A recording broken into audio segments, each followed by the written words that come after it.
सर्वांना नमस्कार. स्वागत आहे श्रावणगंध या आपल्या यूट्यूब चॅनलवर. कथा आवडली तर लाईक करा आणि चॅनलवर नवीन असेल तर सबस्क्राईब करा. शोध नात्याचा भाग 3. दुसऱ्या दिवशी सकाळी राघव, सई आणि आजोबा औरंगाबादच्या दिशेने निघाले. गाडीत सई शांत होती. तिच्या डोळ्यात असंख्य प्रश्न, आत एक वावळट पण सोबतच एक विलक्षण ओढ. आजोबा तिच्याकडे नजरेचे टोक ठेवून होते. त्यांच्यासारखीच माधवीच्या डोळ्यांची रेखा तिच्या चेहऱ्यावर उमटलेली होती. राघवला जाणवलं, हा प्रवास फक्त भेटीसाठी नाही, तर 3 पिढ्यातून ओलांडत आलेल्या एक जखमेच्या भरून येण्यासाठी आहे. माधवीच्या दाराशी रिक्षा त्या जुन्या वाड्यापाशी थांबली. दार वाजवण्याआधी सईचा हात हलके थरथरत होता. राघवने तिचा हात घट्ट धरून म्हटलं, धैर्य ठेव, ती तुझी वाट अर्धशतकापासून बघत आहे. क्षणातच माधवी दार उघडते. राघव आणि आजोबांना पाहून तिच्या चेहऱ्यावर आनंद, पण सईला पाहताच तिचा चेहरा पूर्ण बदलला. त्या नजरेत ओळख, हुरहुर आणि मातृत्वाचा ओलसर प्रवाह उफाळून आला. भावनांचा पूर. सई काही बोलण्याच्या आधीच माधवीनं तिला घट्ट मिठी मारली. माझी लेक, माझी लेक, ती हुंदके देत पुन्हा पुन्हा म्हणत होती. सईच्या गालावर आसवं वाहू लागली. आई, मला काही कळायचं नव्हतं, पण आता कळालं की माझा संसार अपूर्ण होता जोपर्यंत माझ्या खरी आईला आईचा स्पर्श मला झाला नव्हता. आजोबा बाजूला उभे होते. डोळ्यात आपोआप पाणी उभं राहिलं. 50 वर्षांचं जे नातं समाजानं, परिस्थितीनं आणि भीतीनं दडवलं होतं, ते त्या क्षणी सगळ्यांसमोर उघड झालं. बोलण्यात अश्रू आणि हसू दोन्ही मिसळत होतं. माधवीनं सईला तिच्या जन्माची कथा सांगितली. कशा परिस्थितीत तिला दूर करावं लागलं, कसं थोड्याच दिवसात त्या आठवणींवर जगावं लागलं, पण कधीही विसरता नाही आलं. सईने हे आपलं आयुष्य, लहानपण आणि आई वडिलांच्या प्रेमाबद्दल सांगितलं. ज्यांनी मला वाढवलं ते माझेही आई वडील आहेत, पण तुम्ही माझ्या रक्तात आहात.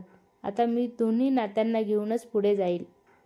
माधवीने सईचा चेहरा हातात धरत हसत म्हटलं, लेक, ना तर रक्ताने नाही तर आधी जन्म देऊन आणि मग जन्मभर मनात वसवून बनतं. राघव थोडा दूर बसून सगळं पाहत होता. त्याला जाणवलं, त्याच्या शोध नात्यांचा प्रवासाचा हा टप्पा पूर्ण झाला, पण अजून कितीतरी नाती, कितीतरी कथा अशाच वाट बघत पडून आहेत. त्या संध्याकाळी तिघही वाड्याच्या ओसरीवर बसले.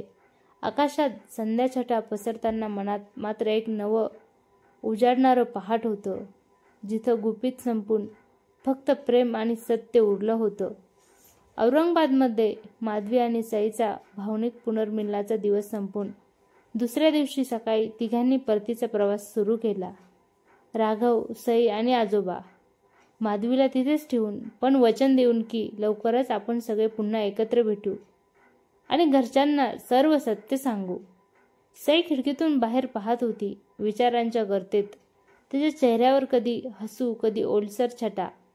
आता घरी गेल्यावर आई काय म्हणेल, बाबा कसे घेतील हे सांगणं. सईचा स्वर चिंतेनं भरलेला. राघवने तिच्या खांद्यावर हात ठेवला.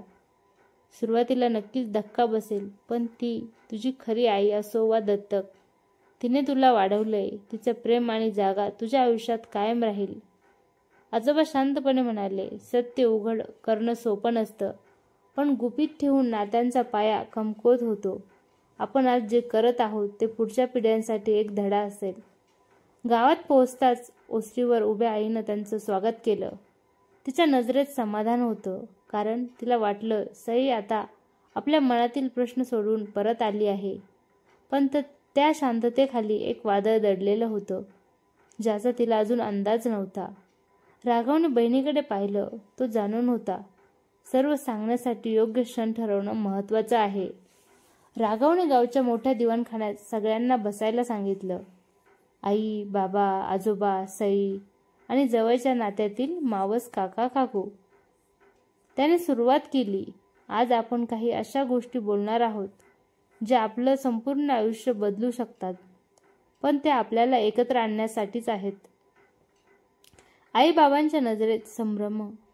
आजोबांनी मान हलवली. सत्य बोलायला वेळ आलीये. राघव शांतपणे संपूर्ण गोष्ट सांगू लागला. आजोबा आणि माधवीचं नातं, समाजाच्या अडथळ्यामुळे झालेला दुरावा, त्यांचं मूल आणि ते मूल म्हणजेच सई. आईने खरोखर सईला दत्तक घेतल्याची कबुली. कशा भावना, भीती आणि प्रेमामुळे ही गोष्ट लपवली गेली. आईच्या डोळ्यात पाणी आलं. ती सईकडे पाहत म्हणाली, मी तुझी खरी आई नसेल, पण प्रत्येक जखम, प्रत्येक हसरा क्षण माझ्या हृदयात आहे. तू माझ्यासाठी जन्मापेक्षा मोठी आहेस. सई उठली. आईजवळ जाऊन तिला मिठी मारली. आई, तू मला जन्म दिला नसला तरी आयुष्य दिलं आहे. मात्र सर्वांनाच हा खुलासा सहज पचला नाही. मावस काकांनी रागाने विचारलं, ही गोष्ट आधी का नाही सांगितली? आमच्या घरात हे लपवणं म्हणजे आमच्यावरचा अविश्वास आहे. राघवने ठामपणे उत्तर दिलं, हे अविश्वास नव्हतं, हे समाजाच्या भीतीतून घेतलेलं पाऊल होतं. पण आज आपण पुढच्या वाटचालीसाठी हे सगळं साफ करत आहोत. थोड्या वेळाने सगळं शांत झालं. घरात शेळेपणाचा वास नाहीसा होऊन हळूहळू आपुलकीची हवा वाहायला लागली. आजोबा खुर्चीत बसून म्हणाले, आज माझं मन हलकं झालं. आता कुणाकडे काही दडवायचं उरलं नाही. कौटुंबिक बैठकीनंतर 2 दिवस गेले. घरातील हळूहळू सावरणारी शांतता आता एक मोठ्या निर्णयाकडे वळत होती. माधवीला गावात आणून सर्व नातेवाईक आणि परिस्थितीसमोर तिचं स्थान स्पष्ट करणं. एका सकाळी राघवने सर्वांना सांगितलं, माझ्या मते आपल्याला आधी घरातल्या गोंधळ संपवायला हवा आणि मग समाजासमोर अभिमानानं सत्य उभं करायचं. माधवी काकू फक्त आजोबांच्या भूतकाळाचा भाग नाहीत, त्या सईच्या जन्मदात्री आहेत. त्या आपल्या कुटुंबाचा एक अविभाज्य भाग आहे. आजोबा मान हलवून म्हणाले, मला वाटतं आता वेळ आली आहे. मीही हे नातं सावलीत ठेवलं, पण आता त्याला उजेड मिळायला हवा. आई थोडी साशंक होती, पण तिनेही अखेर मान्यता दिली. तिसऱ्या दिवशी माधवी गावात आली. राघव, सई आणि आजोबा तिला स्टेशनवरून घेऊन आले. गावाच्या रस्त्यावर काही लोक कुजबुजत उभे. हीच का ती माधवी, विजय पाटलांची जुनी ओळख? काहींच्या चेहऱ्यावर सहानुभूती तर काहींकडे उघड संशय. घरात प्रवेश करताना सईने माधवीचा हात घट्ट धरला. जणू जगासमोर सांगत होती, ही माझी आई आहे. संध्याकाळी राघवने गावातील जवळच्या नातेवाईक, शेजारी, ओळखीचे लोक यांना घराच्या अंगणात जमवलं. आजोबा हळूहळू उठून अंगणाच्या मध्यभागी आले. त्यांचा आवाज थरथरत होता, पण शब्द ठाम होते. आज मी पुन्हा सगळ्यांसमोर माझ्या आयुष्यातील एक गोष्ट सांगतोय, जे मी अर्धशतक दडवली. माधवी, माझ्यासाठी हे केवळ एक जुनी मैत्रीण किंवा ओळख नाही, ती माझ्या हृदयाचं पहिलं प्रेम आहे. त्या नात्यातून माझी एक कन्या झाली. सई, माझ्या कुटुंबाने, परिस्थितीने, भीतीने आणि काळ्या सामाजिक भीतीने आम्हाला वेगळं केलं, पण आज मी ती भिंत पाडतोय. काहींनी टाळ्याचा आवाज केला. काहींच्या चेहऱ्यावर अजूनही प्रश्न. एक वृद्ध गावकरी म्हणाला, विजय, तू हे एवढ्या वर्षांनी का सांगतोस? आजोबा हसत उत्तर दिलं, कारण आता मी भीतीत नाही जगायचं ठरवलंय. आपल्या आयुष्याचं सत्य हेच आपली परंपरा आहे. एका तरुण मुलीने गर्दीतून म्हटलं, काका, जर तुम्ही हा धाडसी निर्णय घेतला नसता तर पुढच्या पिढ्यांना प्रेमावर विश्वास बसला नसता. त्याच क्षणी सई पुढे आली. माधवीच्या खांद्यावर हात ठेवून म्हणाली, मी मोठं झाल्यावर आई वडिलांच्या प्रेमावर वाढले, पण आज मला माझं रक्ताचं नातं मिळालं. मला दोन्ही आई मिळाल्यात, देवाने दिलेली आणि नियतीने दिलेली आई.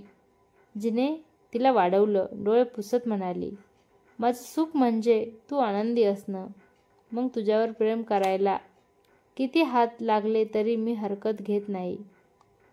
त्या दिवसानंतर गावात माधवीबद्दलचा दृष्टिकोन बदलायला लागला. लोक आता तिला भूतकाळाला नव्हे तर तिच्या आजच्या धीराला आणि सईशी असलेल्या अतूट जिव्हाळ्याला पाहू लागले. राघवला जाणवलं, जेव्हा आपण सत्याची भीती ठेवत नाही तेव्हा सत्य आपल्यासाठी सगळ्यात मोठा साथीदार बनतं. कशी वाटली कथा कमेंट करून नक्की सांगा. आवडली तर लाईक करा आणि चॅनलवर नवीन असाल तर सबस्क्राईब करा. धन्यवाद. नाही एवढं जाऊन दे.